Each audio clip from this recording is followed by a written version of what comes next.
Good evening. Thousands of passengers were left stranded and frustrated today after train services on one of the capital's main commuter lines was suspended. All South Western Railway services between Woking and Waterloo came to a halt after a train hit an object on the tracks around Walton-on-Thames. And if going nowhere wasn't bad enough, there was a double whammy for commuters, a ticket price hike. They've gone up by nearly 5%. Our political correspondent Simon Harris on the train troubles. The 454 from Basingstoke was speeding towards Waterloo when suddenly the front wheels jumped the rails. The 8-coach train came to a standstill at Walton-on-Thames. Amazingly, it was still upright and none of the passengers were injured. It could have been a lot worse. But the derailment meant all trains on a major commuter route into London were halted. We're going to be working with our colleagues at South Western Railways and the Rail Accident Investigation Branch to understand what's happened here. At the same time, we're going to be repairing the railway. We aim to get all that done today to start running trains tomorrow. Network Rail said the express hit what it said was an object but gave no further details. Where the train left the tracks, damage to the electrified third rail was clearly visible. For many commuters, this was the first working day after the annual increase in ticket prices. Fares have gone up by 4.9%, but on this line, there were no trains at all. Before yesterday's rise, the cost of an annual season ticket between Woking and London Waterloo was £3,880. Now that's climbed to more than £4,000, a yearly increase of almost £200. It's unbelievable, isn't it? The day they go up, they're not running. The trains are so antiquated on this line, half of them at least. The same ones I've been using for 20 or so years. So I don't see that money being invested in the actual services. Today I'm going to Brighton back to uni, and I think I'm not going to make it because of the train disruptions. In London, some bus and tube fares aren't going up. The Mayor has given TfL an extra £120 million to underwrite a 12-month partial fares freeze, although his Conservative opponent dismissed it as an election stunt. People know what he's doing. Instead of throwing money at this now to get himself re-elected, he should look at what Londoners need, and they need a transport system that will work properly. Will you repeat the fares freeze next year? I'll have to wait and see how the books are next year. What I can guarantee is the fares freeze this year will benefit Londoners in years to come, so the increase won't be as high as it otherwise would be. At Walton Station, commuters stranded by the derailment queued for buses. The police said they were treating the station as a crime scene. So Simon, is there any chance of any services tonight then? Charlene, if you're one of those commuters now paying a few hundred extra quid for your season ticket, the departure boards here at Waterloo are not a pretty sight.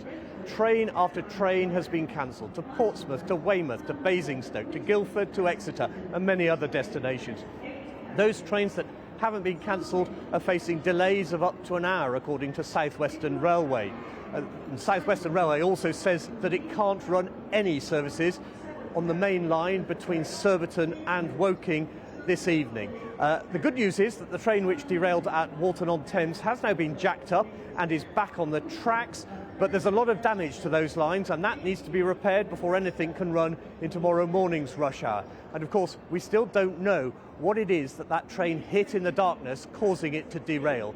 South Western Railway and Network Rail say they hope to have the services back to normal tomorrow morning, but commuters should first of all check before going to the stations. OK, Simon, thanks very much. Good evening. We begin tonight with the first look deep underground and inside one of the most controversial tunnels ever built in London, which opens to traffic next summer. Depending on who you ask, it'll either help clean up pollution or the opposite. The Silvertown Tunnel connects East and South East London. It runs under the Thames, linking Newham to the Greenwich Peninsula. The Mayor believes it will relieve pressure on the existing Blackwall Tunnel, leading to fewer queues and cleaner air. Not so, say campaigners. Our political correspondent Simon Harris is in Silvertown for us tonight. Simon, it's a big tunnel with big controversies, isn't it? Yes, Charlene, when Crossrail, now the Elizabeth line, was being built, both City Hall and Transport for London were eager to show off progress at every opportunity. But it's been a very different story with the Silvertown Tunnel. It's almost as if they were embarrassed to talk about it. But now, more than 6 months after the giant tunnelling machine ended its journey beneath the Thames, TfL has finally allowed the cameras in to take a look. Deep under London, 800 people are working around the clock to finish the capital's newest river crossing. The twin-bore Silvertown Tunnel beneath the Thames is designed to bring an end to traffic jams at the existing Blackwall Tunnel. But the £2.2 billion scheme, signed off by London Mayor Sadiq Khan, is controversial. There's been little in the way of official publicity. This is the first time we've been allowed onto the site since work began 4 years ago. That in itself is a measure of how sensitive this project has become for a mayor who has to reconcile building a new road with trying to clean up London's air. Tunnel opponents aren't surprised its progress has been below the radar. The mayor claims to be addressing climate change. He claims to be addressing the air pollution that kills thousands of Londoners every year. And obviously, this project is going to make both those things worse. And so, why advertise it?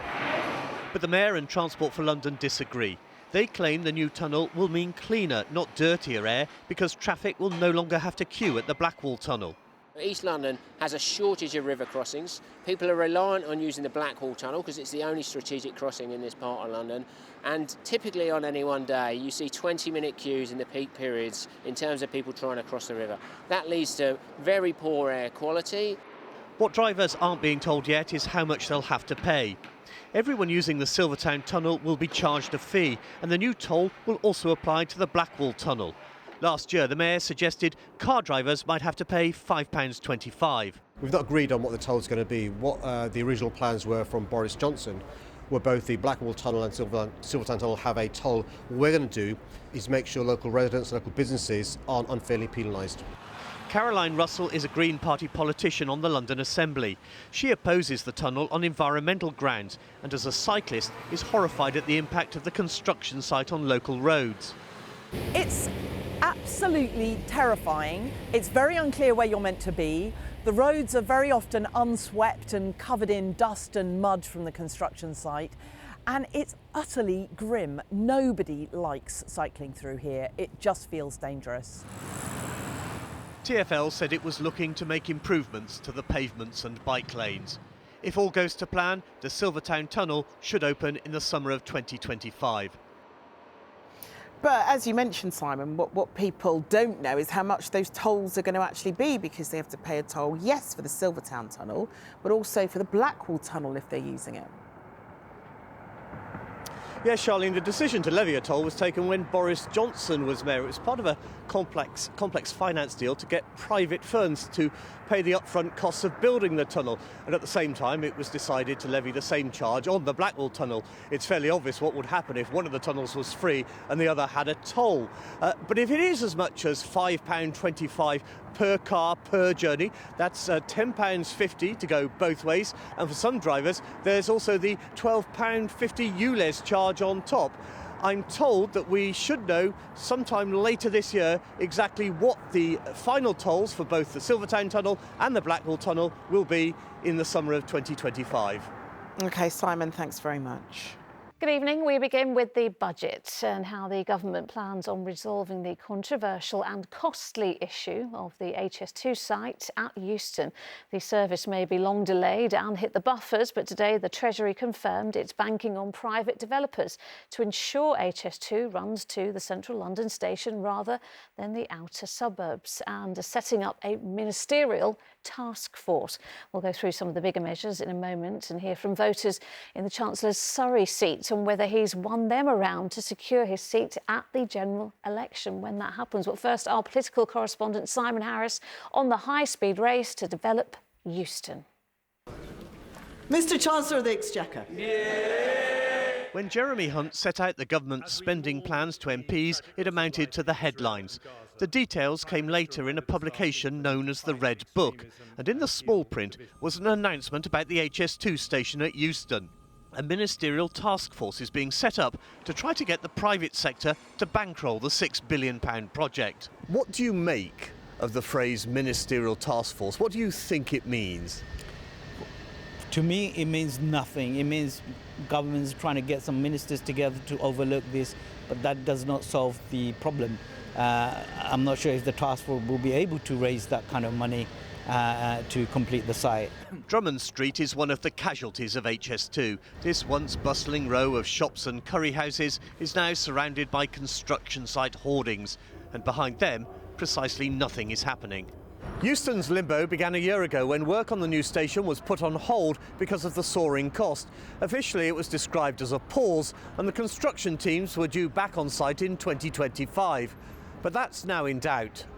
When the government pulled the plug on the Manchester leg of HS2 in October, it also decided to rewrite the blueprint for Euston. Out would go taxpayers' cash, in would come private money. At least that's the plan. Getting a group of ministers together, a task force as the government calls it, to knock heads together and to make rapid progress is something I think the private sector will really welcome. We want to get on with the building of the new station at Euston, and we want to get on with the delivery of the tunnelling. Well, the devil's in the detail, so obviously it's been an announcement. We need to explore it in detail to see what that actually entails. Harish has owned a spice shop in Drummond Street for more than 25 years. The HS2 construction site has been nothing but trouble. It's difficult to get into the street, first of all, and then you don't get parking, and then it's a dead end. So you have to make U-turn or 3-point turn to get out from here, and people don't want to come here anymore. Alongside the station, the government wants to see 10,000 new homes. The ministerial task force must now identify which bits of the site aren't needed by the railway. Simon Harris, ITV News, Euston. Now, evidence gathered from crime scenes which has been salvaged from a burnt-out police station will need to be tested, according to Scotland Yard. Heat is still rising through what little remains of the roof of the Forest Gate police station after a fire, the cause of which is unknown, happened yesterday afternoon. Police are assuring people that their emergency response capabilities haven't changed, but there are now concerns about important property that was stored in the building and evidence which may have been contaminated. Our correspondent Simon Harris reports. Forest Gate Police Station has been a prominent local landmark for 3 decades, but today its roof was a charred and smouldering ruin. Firefighters were still tackling hotspots and flare-ups as local people came to terms with the loss of their police station. It's not a nice sight. This is our local police station, and this is the only one that's up and running 24 hours a day. Never thought anything like this could happen in a police station. I mean, the top floor completely gone. It's a bit of a shock, because if you live in local, this is like a big thing, especially in this area. More than 170 firefighters spent several hours trying to bring the blaze under control. All we could see was smoke and lots of flames, and yeah, it was really, really bad. Never seen a fire like that. As the hours passed, well, the flames just kept getting bigger. The fire just kept getting stronger, and they couldn't seem to handle it. The police station is now out of action. Officers based here can't get to their uniforms, equipment or personal possessions. When the fire started, there were 4 prisoners in the cells. They were quickly led out. And as the flames took hold, there was a race against time to rescue crucial evidence from crime scenes. Evidence lockers and so-called forensic fridges were carried out. Samples will now be tested to ensure they're not contaminated. Is that a worry that some stuff might have been damaged? It is a worry, yeah, but that's why we're going to scope that in the coming days to understand what those issues are and what we need to do to recover some of those cases if there is evidence there that has been damaged. Former police officer Shabnam Chowdhury had 2 stints here during her time as a detective. This will have a huge impact on the reassurance of local communities if it's not up and running at some point, which I hope and I'm sure it will be. I feel really sad to see this because it's a borough that I hold close to my heart. It's too early to say whether it's viable to rebuild the police station, but the damage isn't as bad as it might have been. The crews worked very hard last night, and you see a lot of destruction on the outside, but due to their hard work and their early efforts to prevent the fire from spreading, it's actually saved a large amount of the fabric of the building inside. This afternoon, the Met Commissioner came to Forest Gate to thank firefighters. Scotland Yard said despite the fire, policing in the borough of Newham would continue as normal. Simon Harris, ITV News, Forest Gate.